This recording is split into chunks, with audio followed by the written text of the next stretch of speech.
തെരഞ്ഞെടുപ്പിന്റെ റിസൾട്ട് വരാൻ വേണ്ടിയിട്ട് ഏതാണ്ട് ഇങ്ങനെ 2 ആഴ്ചയുണ്ട്. അതിനു മുമ്പ് മുഖ്യമന്ത്രിയെ കുറിച്ച് സംസാരിക്കുക എന്ന് പറയുന്നത് നമുക്ക് തന്നെ ഒരു ചടപ്പുള്ള കാര്യം. എന്നാൽ കോൺഗ്രസ്സുകാർക്ക് അങ്ങനെ യാതൊരു പ്രശ്നവുമില്ല. ഈ പ്രശ്നങ്ങളൊക്കെ പറഞ്ഞു തീർക്കണം, മുഖ്യമന്ത്രിയുമായി ബന്ധപ്പെട്ട ചർച്ചകളെല്ലാം അവസാനിപ്പിക്കണമെന്ന് ഒരു കൂട്ടം നേതാക്കൾ ആവശ്യപ്പെടുമ്പോൾ അതിന് തൊട്ടപ്പുറത്ത് കൂടെ കുറേ നേതാക്കൾ പറഞ്ഞാൽ ചെറിയ നേതാക്കളെന്നല്ല, വലിയ സംസ്ഥാന നേതാക്കൾ തന്നെ അത്തരം ചർച്ചകൾ പ്രോത്സാഹിപ്പിച്ചുകൊണ്ടിരിക്കുകയാണ്. അങ്ങനെ ഭയങ്കര രസകരമായിട്ടുള്ള ഒന്ന് രണ്ട് ചർച്ചകൾ നമ്മൾ കഴിഞ്ഞ ദിവസം കണ്ടു. ഒന്ന് അതിൽ പ്രധാനപ്പെട്ടത് ശനിയാഴ്ച നടന്നായിരുന്നു. മുൻ KPCC പ്രസിഡന്റ് സുധാകരൻ. ഈ സുധാകരൻ എന്ന് പറഞ്ഞാൽ നിസ്സാരക്കാരനല്ല. സെമി കേഡറാക്കും കോൺഗ്രസിനകത്ത് കേഡർ സംവിധാനം കൊണ്ടുവരും, പാർട്ടിക്കകത്തുള്ളത് പാർട്ടിക്കകത്ത് മാത്രം പറയുന്ന ഒരു സംവിധാനമാക്കും എന്നൊക്കെ പറഞ്ഞ് വലിയ പ്രഖ്യാപനങ്ങളോട് കൂടിയിട്ട് KPCC പ്രസിഡന്റായ വ്യക്തിയാണ്. പിന്നീട് അദ്ദേഹം സ്ഥാനം ഒഴിഞ്ഞു. ഇപ്പൊ നിലവിൽ കണ്ണൂർ MP ആണ്. അദ്ദേഹം കഴിഞ്ഞ ദിവസം മല്ലികാർജുൻ ഖാർഗെയുമായിട്ട് പാർലമെന്റിൽ വെച്ച് ഒരു കൂടിക്കാഴ്ച നടത്തുന്നു. ആ കൂടിക്കാഴ്ച ആരംഭിച്ചപ്പോൾ തന്നെ ഒരു കൂട്ടം മാധ്യമങ്ങൾ ചില വാർത്തകൾ റിപ്പോർട്ട് ചെയ്തു. വേണുഗോപാലിന് വേണ്ടിയിട്ട്, അല്ലെങ്കിൽ വേണുഗോപാലിനെ കേരളത്തിന്റെ മുഖ്യമന്ത്രിയാക്കി പരിഗണിക്കണം എന്നാവശ്യപ്പെട്ടുകൊണ്ട് ആണ് സുധാകരൻ ഇത്തരത്തിൽ ഖാർഗെയുടെ അടുത്തേക്ക് എത്തിയിരിക്കുന്നത് എന്നാണ് പറയുന്നത്. ഈ വേണുഗോപാലും സുധാകരനും തമ്മിൽ അത്ര നല്ല ആത്മബന്ധം മുമ്പുണ്ടായിരുന്നോ? പിന്നെ എന്തുകൊണ്ടായിരിക്കും പെട്ടെന്ന് ഇപ്പൊ വേണുഗോപാലിന് വേണ്ടിയിട്ട് സുധാകരൻ ഇറങ്ങി തിരിച്ചിട്ടുണ്ടാവുക? അതിന്റെ ഒരൊറ്റ ഉത്തരം ഒന്നേ ഉള്ളൂ. തന്റെ KPCC പ്രസിഡന്റ് പദവി നഷ്ടപ്പെടുന്നതിൽ ഈ പറയുന്ന സതീശന് വലിയ പങ്കുണ്ട്, അല്ലെങ്കിൽ സതീശന്റെ ആവശ്യപ്രകാരമാണ് തന്നെ KPCC പ്രസിഡന്റ് പദവിയിൽ നിന്നും മാറ്റിയ എന്നൊരു വിശ്വാസം സുധാകരനുണ്ട്. അത് നേരാണോ നുണയാണോ എന്നുള്ളത് നമുക്കറിയുന്ന കാര്യമല്ല, കോൺഗ്രസിനകത്തെ കാര്യമാണ്. ഒന്നും പറയാൻ പറ്റില്ല.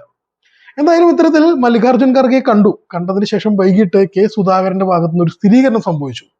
ആ സ്ഥിരീകരണം ഇങ്ങനെയായിരുന്നു: ഞാൻ എന്തായാലും വേണുഗോപാലിന് വേണ്ടിയിട്ട് മല്ലികാർജുൻ ഖാർഗെജിയോട് കാര്യമായി പറഞ്ഞിട്ടുണ്ട് എന്നാണ് സുധാകരൻ പറയുന്നത്. അദ്ദേഹം മറ്റൊരു കാര്യം കൂടി പറഞ്ഞു: ഞാൻ കുറച്ചു മുമ്പ് വരെ രമേശ് ചെന്നിത്തല മുഖ്യമന്ത്രി ആവണം എന്ന് ആഗ്രഹിച്ചിരുന്നു, എന്നാൽ ഇപ്പോൾ അങ്ങനെയല്ല. ഊർജ്ജസ്വലതയുള്ള, അല്ലെങ്കിൽ പ്രവർത്തന പരിചയവും ഊർജ്ജസ്വലതയും ഒരുപോലെയുള്ള നേതാവാകണം എന്നാണ് എൻ്റെ ആഗ്രഹം. അതുകൊണ്ട് തന്നെ വേണുഗോപാൽ കേരളത്തിന്റെ മുഖ്യമന്ത്രി ആവണം എന്നാണ് ആവശ്യപ്പെട്ടിരിക്കുന്നത്. നമ്മളൊരു കാര്യം മനസ്സിലാക്കേണ്ടത്, ഇത് വേലി തന്നെ വിളവ് തിന്നുക എന്ന് പറയുന്ന ഒരു പരിപാടിയാണ്. വേണുഗോപാൽ എന്ന് പറയുന്നത് AICCയുടെ സംഘടനാ ജനറൽ സെക്രട്ടറിയാണ്. അതായത് ഇന്ത്യയിലെ കോൺഗ്രസിനകത്ത് പ്രസിഡന്റ് കഴിഞ്ഞാൽ രണ്ടാമൻ എന്നൊക്കെ പറയാം സാങ്കേതികമായിട്ട്. എന്തായാലും ഗാന്ധി ഫാമിലിയാണ് ഇതിനൊക്കെ മുകളിലുള്ളത് വേറൊരു കാര്യം. എന്തായാലും സാങ്കേതികമായി രണ്ടാമതുള്ള ഒരാളാണ്.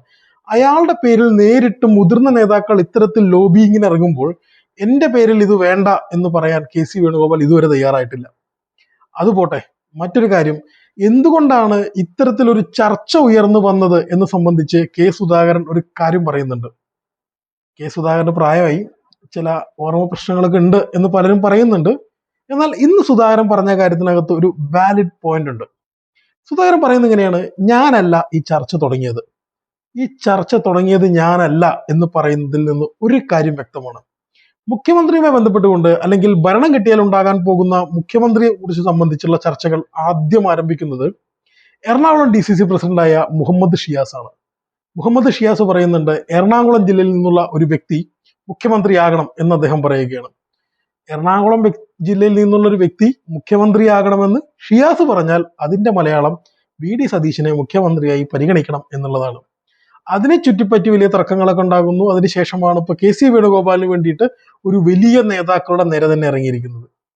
ഇത് ഭയങ്കര രസകരമായിട്ടുള്ള ഒരു കാര്യം എന്താന്ന് വെച്ച് കഴിഞ്ഞാൽ, മെയ് 4-ാം തീയതി ഈ ജനങ്ങൾ നൽകിയിട്ടുള്ള ഒരു ജനവിധി എന്താണ് എന്നറിയുന്നതിന് മുമ്പാണ് ഇത്തരത്തിലുള്ള ഈ കോലാഹലങ്ങളെല്ലാം നടന്നുകൊണ്ടിരിക്കുന്നത്.